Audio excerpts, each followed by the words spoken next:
My childhood in like Mexico was actually pretty fun. Like, cause it's not like it was nothing like how it is nowadays here. It's totally different. I would just go out and walk around everywhere. I would just go miles by myself with my friends. Parents didn't have to worry about anything. But nowadays, it's changed a lot. I have another story.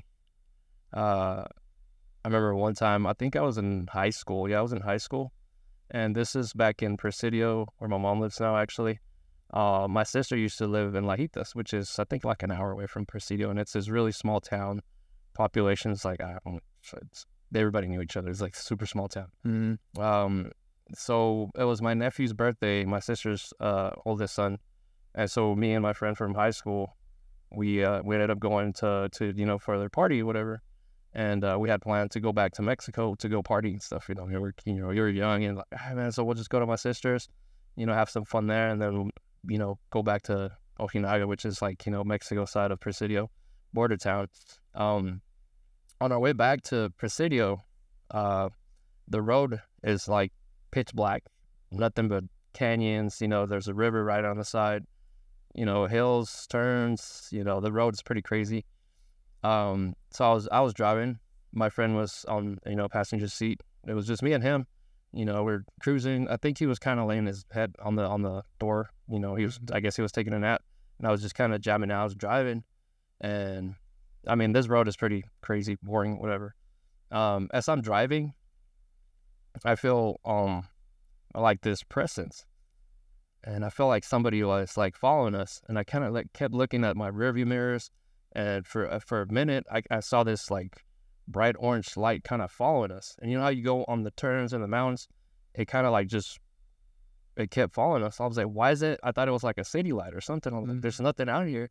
Why do I keep seeing? It was one light. Yeah, it's like an orange glow, which is that was kind of following us. Bro. And I was like, what the hell? So at some point, I was so focused on that light that I just glued myself to that light. And as I'm driving, so I'm driving in this hill for like 2 minutes straight, just boom, focus on the light, not even looking at the road. And I don't know how we didn't fucking end up like, getting off road and wrecking or whatever. So I'm driving and I'm like just hypnotized on this light, and I feel this presence. I was like, what the hell?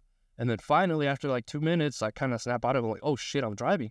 Like, well, what just happened? Like, why didn't I wreck? Because I was just staring at this light for like 2 minutes. And I'm like, whew, and I got the chills, and I was just like, what the hell? And so I look at my friend, and he's asleep. And I'm like, I thought he was asleep.